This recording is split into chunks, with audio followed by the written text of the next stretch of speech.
Welcome back everyone. Today we will from ecological pyramids. You must be familiar with the shape of a pyramid. The base of a pyramid is broad and is narrow towards the apex.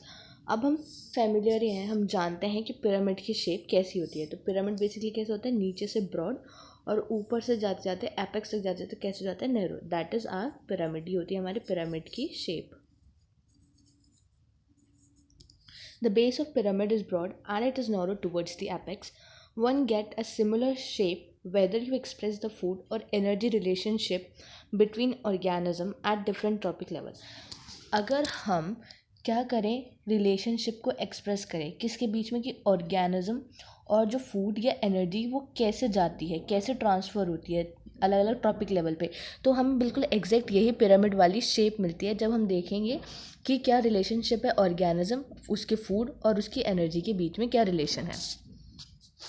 तो this relationship expressed in terms of number. ये relationship किस चीज़ों में express होती है, number के form में, biomass के फॉर्म में और एनर्जी के फॉर्म में।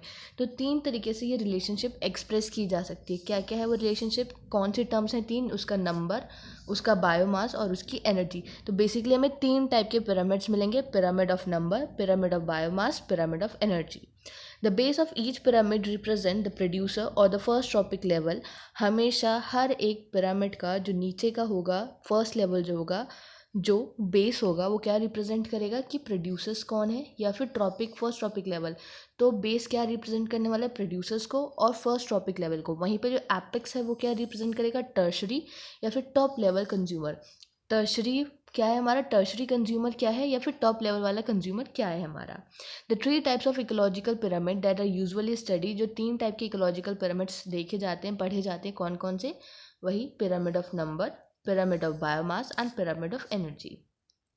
ये तीन पिरामिड्स हमें देखने मिलते हैं। For the detail see the figure. अब ये फिगर देखेंगे तो हमें पता चलेगा। देखो पहला क्या है, pyramid of number in a grassland ecosystem. किस चीज़ का पिरामिड है, नंबर का पिरामिड है। कैसे इकोसिस्टम, ग्रासलैंड इकोसिस्टम में। Only 3 top carnivore are supported in an ecosystem based on production of nearly 6 million plants. अब देखो प्रोड्यूसर्स, सबसे पहले बेस क्या रिप्रेजेंट कर रहा है, प्रोड्यूसर्स हमारे। फिर आते हैं प्राइमरी कंज्यूमर्स, फिर आते हैं हमारे secondary consumers and the top one is tertiary consumers हमारे। तो नंबर कितना है, देखो प्रोड्यूसर्स का नंबर इतना है, उसके बाद थोड़ा नंबर कम हुआ, वो गया प्राइमरी कंज्यूमर का, फिर उससे कम गया सेकेंडरी कंज्यूमर का, फिर उससे कम गया टर्शरी कंज्यूमर का। तो कैसा पिरामिड है ये, अपराइट पिरामिड है, मतलब नीचे छोटा है, फिर उससे कम, फिर उससे कम, फिर उससे कम, तो दैट इज अपराइट पिरामिड। तो pyramid of number grassland ecosystem में कैसा होता है, अपराइट होता है। तो ये हमें याद रखने, कई बार क्वेश्चन आता है कि अपराइट पिरामिड कहाँ मिलता है, इन्वर्टेड पिरामिड कहाँ मिलता है, ग्रासलैंड इकोसिस्टम का पिरामिड कैसा होता है, नंबर का पिरामिड कैसे होता है। तो हमें ये याद रखना है, ग्रासलैंड इकोसिस्टम में नंबर वाला पिरामिड, पिरामिड ऑफ नंबर कैसा मिला हमें, अपराइट मिला। वहीं पे अब बात करें हम नीचे दूसरे पे चलते हैं। तो pyramid of biomass show a sharp decrease in biomass at higher trophic level. अब वहीं पे पिरामिड ऑफ बायोमास का देखते हैं हम। फिर वहीं नीचे है inverted pyramid of biomass, small standing crop of phytoplankton support large standing crop of जूप्लैंक्टन। ये हमारा था पिरामिड ऑफ नंबर वाला, ग्रासलैंड इकोसिस्टम में अपराइट था। वहीं पे चल रहे हैं हम, यहाँ पे भी पिरामिड ऑफ बायोमास देखने वाले हैं हम, उसमें भी ये कैसे अपराइड है अगर बेसिकली देखा जाएगा तो। जो पिरामिड ऑफ बायोमास भी कैसा है, यहाँ पे हमारा अपराइट है। लेकिन अगर पिरामिड ऑफ बायोमास की बात की जाए एक्वेटिक इकोसिस्टम में, तो वो कैसे हो जाता है, इन्वर्टेड हो जाता है। इन्वर्टेड क्यों हो रहा है, क्योंकि वहाँ पे जो फाइटोप्लैंक्टन से प्रोड्यूसर्स है वो कम है उनका बायोमास, वहीं पे लेकिन प्राइमरी कंज्यूमर्स की बात करें तो उनका बायोमास ज़्यादा है। इसलिए एक्वेटिक इकोसिस्टम जो है वहाँ पे पिरामिड ऑफ बायोमास कैसे मिलता है, इन्वर्टेड। और ये बहुत इंपॉर्टेंट है, यहाँ से क्वेश्चन पूछते हैं कि इन्वर्टेड पिरामिड ऑफ बायोमास कहाँ देखने मिलता है। तो कहाँ देखने मिलता है वो हमें, एक्वेटिक इकोसिस्टम में। And this is ideal pyramid of energy. Pyramid of energy हमेशा अपराइट रहेगा। क्या रहेगा, हमेशा अपराइट रहेगा। Observe that the primary producer convert only 1% of the energy in the sunlight available into NPPP। मतलब जितनी सनलाइट एनर्जी अवेलेबल थी, कितनी है अवेलेबल है, इतना अमाउंट यहाँ पे अवेलेबल है। और कन्वर्ट कितनी करी, सिर्फ उसने 10,000 कन्वर्ट करी। तो सिर्फ कितना कन्वर्ट करा, इसका सिर्फ 1%। ये सिर्फ जो हमारे प्लांट्स हैं वो क्या करें, अवेलेबल जितनी थी सनलाइट की एनर्जी, तो उसका उन्होंने सिर्फ 1% कन्वर्ट करा, कितना, 10,000। फिर उसमें से यहाँ पे फिर 10% एनर्जी क्या होती है, आगे ट्रांसफ़र होती है, फिर आगे गया 1000 जूल, फिर 100 जूल, फिर 10 जूल। तो ये क्या हुआ, पिरामिड ऑफ एनर्जी जो हमेशा अपराइट रहता है, और वो जो 10% लॉ को फॉलो करती है, और जितनी लाइट अवेलेबल होती है सन की, उसका सिर्फ 1% वो कन्वर्ट करती है। Any calculation of energy content, biomass or number has to include all organism at that tropic level। जब भी कोई कैलकुलेशन की जाएगी एनर्जी के रिस्पेक्ट में, बायोमास के रिस्पेक्ट में, नंबर के रिस्पेक्ट में, तो उसके अंदर सारे ऑर्गेनिजम्स आने चाहिए, all the organism at that trophic level. उस हर ट्रॉपिक लेवल पे जितना ऑर्गेनिज्म है उनको कवर करना होता है। No generalisation we make will be true if we take only a new few individual at any trophic level into account. यहाँ पे अब कोई जनरलाइज स्टेटमेंट नहीं बनती कि मतलब जैसे होता है ना कि एक जनरल फॉर्मूला बन गया, एक जनरल चीज़ हो गई कि हाँ ये सबके लिए वैलिड है। यहाँ पे ऐसा नहीं है कि हमने कुछ ही ट्रॉपिक लेवल ले लिया और फिर एक जनरलाइज स्टेटमेंट दे दी कि यहाँ पे ऐसा देखने मिलेगा। नहीं, ऐसा नहीं होता। हमें यहाँ पे सारे ऑर्गेनिजम्स को कंसिडर करना पड़ता है, तब जाके चीज़ें कैलकुलेट होती हैं, तब जाके हर बार वो वेरी करता है। ऑल्सो अ गिवन ऑर्गेनिज्म में occupy more than one trophic level, क्योंकि अगर एक ऑर्गेनिज्म है वो कई बार एक से ज़्यादा ट्रॉपिक लेवल को कवर कर लेता है।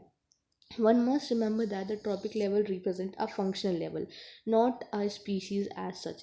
कि ट्रॉपिक लेवल क्या रिप्रेजेंट करते हैं कि यहाँ पे इनका इस इकोसिस्टम में इनका फंक्शनल लेवल क्या है, ना कि ये कि अगर ये पहला ट्रॉपिक लेवल है तो इस पर यही स्पीशीज़ आके रहेगी। ऐसा कि मतलब ट्रॉपिक लेवल सिर्फ स्पीशीज़ को रिप्रेजेंट नहीं करता, वो वहाँ पे उस स्पीशीज़ का फंक्शनल लेवल रिप्रेजेंट कर रहा है कि वो किस लेवल पे, कौन से लेवल पे आती है और क्या फंक्शन परफॉर्म करती है। तो ट्रॉपिक लेवल क्या रिप्रेजेंट करते हैं, फंक्शनल लेवल, ना कि स्पीशीज़ को। अ गिवन स्पीशीज़ में occupy more than one tropic level in the same ecosystem at the same time. कई बार ऐसा होता है कि एक ही समय पे एक ही इकोसिस्टम पे जो एक ट्रॉपिक लेवल है उस पर जो एक स्पीशीज़ है वो दो ट्रॉपिक लेवल को ऑक्यूपाई कर ले। इसीलिए फॉर एग्जांपल जैसे कि अगर स्पैरो है, वो क्या हो गई, प्राइमरी कंज्यूमर हो जाएगी जब वो सीड्स खाएगी, फ्रूट्स खाएगी, पीस खाएगी, और वहीं पे सेकेंडरी कंज्यूमर बन जाएगी जब वो क्या खाएगी, इंसेक्ट खाएगी और वर्म खाएगी। तो क्या हुआ, स्पैरो ने क्या करा, वहाँ पे एक ही टाइम पे एक ही इकोसिस्टम में दो ट्रॉपिक लेवल कर लिए। एक तो पहले प्राइमरी कंज्यूमर का करा जब वो सीड्स वगैरह खा रही है, वहीं पर सेकेंडरी कंज्यूमर का कर लिया जब वो इंसेक्ट्स खा रही है। तो इसलिए ट्रॉपिक लेवल क्या रिप्रेजेंट करता है, फंक्शनल लेवल, ना कि स्पीशीज़ को। In most ecosystem, all the pyramids of a number of energy and the biomass are upright, हमेशा upright रहते हैं। Producers are more in number and biomass than the herbivore, and herbivore are more in number and biomass than the carnivore. Also, energy at lower tropic level is always more than at the higher level। तो यही बता रहा है जो कि ज़्यादातर सारे pyramids कैसे मिलते हैं, upright मिलते हैं, लेकिन कुछ exceptions भी हैं to this generalization।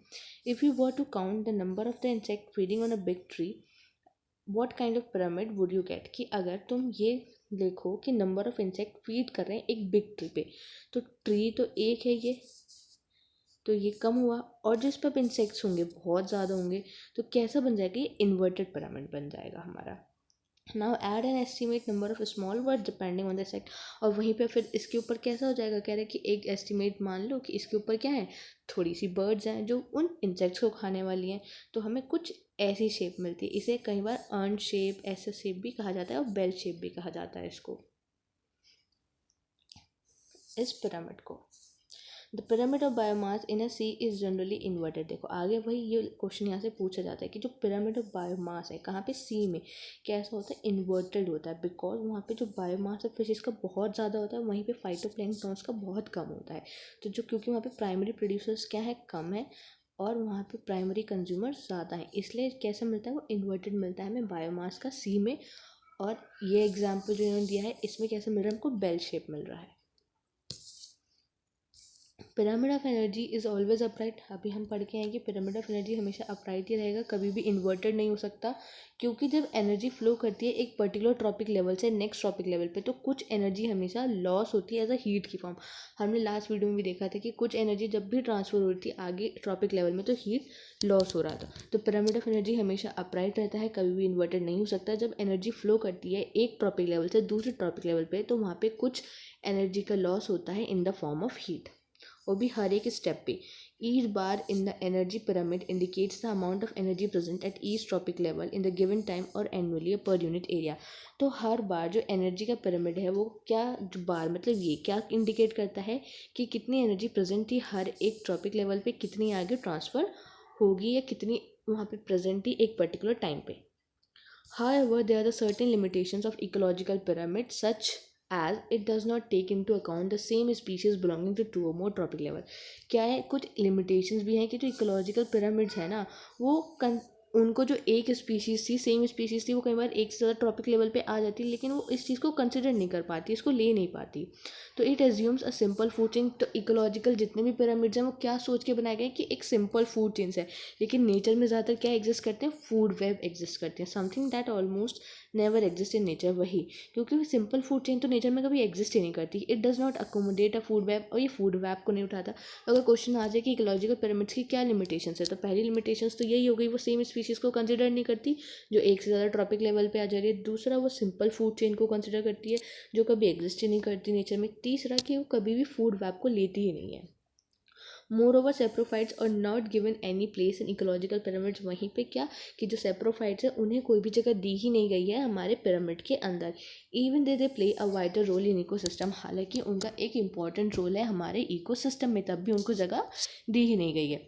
तो ये हमारी लिमिटेशंस हुई. क्या क्या लिमिटेशंस हुई हमारे इकोलॉजिकल पिरामिड्स की, कि वो जो है सेम स्पीशीज़ को कंसिडर ही नहीं करता जो एक से ज़्यादा ट्रॉपिक लेवल पे आ जाए. वो सिंपल फूड चेन मानता है जो कभी नेचर में एग्जिस्ट ही नहीं करती, फूड वेब लेता ही नहीं है, और ना ही सेप्रोफाइट्स को हमारे इकोलॉजिकल पिरामिड्स में कोई जगह दी गई है, दो वो बहुत ज़्यादा रोल प्ले करते हैं हमारे इकोसिस्टम में. तो these are the limitations of the ecological pyramids. और इसमें इंपॉर्टेंट यही है इकोलॉजिकल पिरामिड्स में बेसिकली कि जो पिरामिड्स हैं, तीन टाइप के पिरामिड्स हैं. और पिरामिड्स क्या बताते हैं, रिलेशनशिप बताते हैं ऑर्गेनिज्म का उसके फूड और एनर्जी के साथ. हर एक ट्रॉपिक लेवल सिर्फ क्या रिप्रेजेंट करता है, वहाँ पे फंक्शनल लेवल रिप्रेजेंट करता है, किसी पर्टिकुलर स्पीशीज़ को रिप्रेजेंट नहीं करता. क्योंकि कई बार ऐसा होता है कि एक ही स्पीशीज़ एक ही टाइम पे एक से ज़्यादा ट्रॉपिक लेवल पे आ जाए. तो ये इसका रीज़न है, इसलिए क्योंकि जो हमारे ट्रॉपिक लेवल है वो क्या रिप्रेजेंट करता है, फंक्शनल लेवल को रिप्रेजेंट करता है, ना कि स्पीशीज़ को. तो ये वाला चैप्टर हमारा पूरा कंप्लीट हुआ. फिर हमने यहाँ पे 3 पिरामिड्स देखे, पिरामिड ऑफ एनर्जी देखा, पिरामिड ऑफ बायोमास देखा, पिरामिड ऑफ नंबर देखा. तो पिरामिड ऑफ नंबर का एग्जांपल हमने देखा है इसमें ग्रासलैंड इकोसिस्टम का जो अपराइट था. फिर पिरामिड ऑफ बायोमास का देखा, वो भी अपराइट है लेकिन इन्वर्टेड कहाँ मिला, वो हमको एक्वेटिक इकोसिस्टम में, सी में. फिर हमने एक एग्जांपल देखा यहाँ पे कि सपोज़ करो सिर्फ एक ही ट्री है, उस पर बहुत सारे इंसेक्ट्स हैं, फिर उसके ऊपर छोटी सी बर्ड, कुछ अमाउंट ऑफ बर्ड्स हैं जो उनको फीड करती हैं. तो यहाँ पे जो पिरामिड मिला वो कैसा मिला, हमें बेल शेप का मिला. तीसरा हमने देखा यहाँ पे pyramid of energy. Pyramid of energy हमेशा अपराइट होता है. प्लांट से अवेलेबल सनलाइट एनर्जी का 1% यूज़ करते हैं, 1% ही कन्वर्ट करते हैं आगे एनर्जी में. फिर आगे 10% लॉ को फॉलो करते हुए हर एक ट्रॉपिक लेवल पे एनर्जी आगे ट्रांसफ़र होती है. जब भी एनर्जी एक ट्रॉपिक लेवल से दूसरे ट्रॉपिक लेवल पे जाएगी तो हमेशा कुछ अमाउंट ऑफ एनर्जी लॉस होगा in the form of heat. तो ये था हमारा पूरा इकोलॉजिकल पिरामिड्स. यहाँ पे अभी चैप्टर ख़त्म हो गया. अब हम नेक्स्ट वीडियो में नेक्स्ट चैप्टर स्टार्ट करेंगे. तब तक के लिए थैंक यू.